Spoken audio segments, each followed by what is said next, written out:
तो हमारी पार्टी जो है सो फिर वही व्यवस्था में चले जाएंगे। इसलिए माननीय प्रशांत किशोर जी अपना सोच समझ करके 243 सीट पर लड़ाने का काम कर रहे हैं और उम्मीदवार संभावित उम्मीदवार को घोषणा कर चुके हैं, आवेदन ले चुके हैं पूरे। देखिए आज क्या हो रहा है, आप भी समाज के एक स्तंभ है, आप बताइए जो आज शराब चालू है कि नहीं है। मैं आपके मुखार बिंदु से सुनना चाह रहा हूँ, जो शराब आज होम डिलीवरी हो रहा है कि नहीं।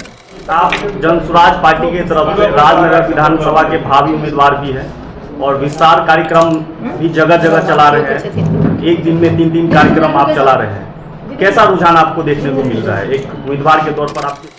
हम इस विधानसभा में हम लोग विस्तार कार्यक्रम में जन जन तक जाने का कार्य कर रहे हैं और जन जन तक जन क्रांति जो माननीय प्रशांत किशोर जी का 5 उद्देश्य है उसे बताने के लिए जा रहे हैं और व्यवस्था परिवर्तन पर चर्चा करते हैं। तो जन सैलाब का एक अलग मुहिम चलता है जो आज तक किसी पार्टी में नहीं देखा गया, जो जमीन पर काम करते हुए ऐसा मिशन देते हैं हम लोगों को और जो मिशन आता है उस मिशन को जन जन तक हम लोग जन क्रांति के रूप में उभारने का काम करते हैं। आपकी पार्टी कह रही है कि हम यदि सत्ता में आते हैं तो शराबबंदी जो है उसको चालू किया जाएगा, क्या आपको नहीं लगता है कि इसका असर कहीं गलत भी जा सकता है? देखिए आज क्या हो रहा है, आप मानिए आप भी समाज के एक स्तंभ है, आप बताइए जो आज शराब चालू है कि नहीं है। मैं आपके मुखार बिंदु से सुनना चाह रहा हूँ, जो शराब आज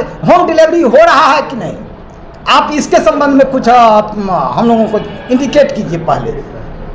और संवैधानिक तौर पर तो बंद है बिहार में, इसको तो नहीं बोला जा सकता है। तो संवैधानिक तौर पर और कानूनियन तौर पर सिर्फ किताब में ही सिमट कर रह जाएगा, प्रशासन में छाप तोप करके रखा जाएगा, उसे इम्प्लीमेंट सही से नहीं हो रहा है लागू। और हर घर में शराब बिक रहा है और जिससे नुकसानी हो रहा है। जहां गरीब लोगों को पकड़ करके जेल के अंदर उसे रखा गया है, उसे कई प्रकार का शोषण और दमन हो रहा है प्रशासनिक स्तर पर।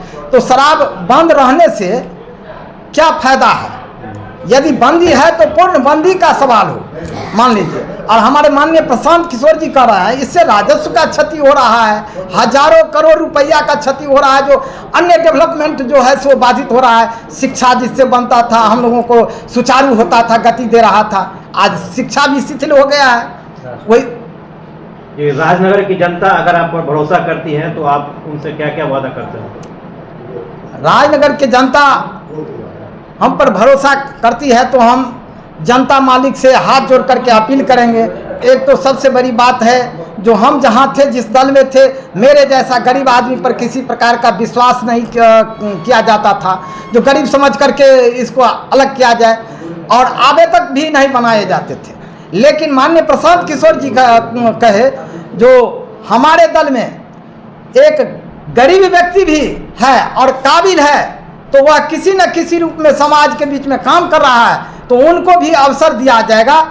और इस अवसर के तहत यदि हमको मौका मिलता है तो हम हर स्तर पर जो 5 वादा है माननीय प्रशांत जी को, उस पर खरा उतरने का काम करेंगे। जी ये तेजस्वी प्रसाद यादव बोले हैं कि अगर हमारी सरकार बनती है तो 2 मिसाइल लागू हम लोग करेंगे। मैं हाथ जोड़ करके प्रार्थना कर रहा हूं आप लोगों को, जो माननीय तेजस्वी जी का बात आप कर रहे हैं तो कहाँ अछूता है, किस जगह अछूता है। आज भी पलटू चाचा बोल दे हाँ तो आ जाएंगे भतीजा, उसमें शामिल हो जाएंगे।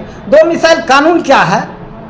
मुझसे ज़्यादा आप लोग विद्वान हैं, ज्ञानी हैं, आप बताइए 2 मिसाइल कानून लागू करने से या न करने से हमारे ऊपर क्या फर्क पड़ा है? दूसरे राज्य के आवेदक को बुला करके जो है सो नौकरी दिया गया। जब चाचा भतीजा मिल के दिए हैं दूसरे राज्य से नौकरी में बुला करके, तो हमारे ही लोग, कहावत है घर का देवी बाहर का देवी ठगने जाए घर का देवी, ऐसा हो रहा है। उपासे उपास तो घर नते नहीं और बेलाही नत, बेलाही जो हमारे जो पूर्वज कर रहे थे, हमारे जो चचा और चाहे जो हमारे बाबा कर रहे थे गांव में, जो घर नते नहीं बेलाही नत, तो बेलाही नतने वाला जो सवाल था पीएम मटेरियल माननीय चचा नीतीश कुमार जी का और माननीय भतीजा तेजस्वी प्रसाद यादव जी का, ये बेलाहिनत किस प्रकार का? जी, लास्ट सवाल मैं आपसे कर रहा हूँ। हाल में ही नीतीश कुमार की पार्टी में निशांत कुमार का आने का संभावना चल रहा है, इस पे क्या कहेंगे? देखिए, हाल में पार्टी में शामिल होने का बात चल रहा है। अब हमारे यहाँ के जनता मालिक, मतदाता मालिक इतना बुद्धिमान हो चुके हैं और बुद्धिमान हैं। जिस समय में इस बिहार में कुछ नहीं था, फिर भी ज्ञान का भूमि बिहार था, तो यहाँ तो लोग आकर के सीखते थे। और यहाँ के हमारे बिहार के जनता मालिक लोगों को कहीं ना कहीं आगे बढ़ाने का श्रेय और सिद्धांत और संस्कृति बचा करके उसे अदब करते थे। लेकिन ऐसा नहीं है। आप ही जाएंगे, एक सेकंड, या आप ही जाएंगे तो क्या यहाँ के बिहार के मूल मतदाता मालिक जो हमारे नौजवान, महिलाएं, माताएं, बहनों जो है, उन लोगों का 40 साल से खेला बेला देख रहे हैं, जो विकास नाम का कुछ दूर दूर तक इन दोनों से होने नहीं जा रहा है। इसी अवसर में माननीय प्रशांत किशोर जी के बात को शहर जमीन तक उतारने का काम हमारे इस बिहार के मतदाता मालिक करेंगे और जनता मालिक करेंगे।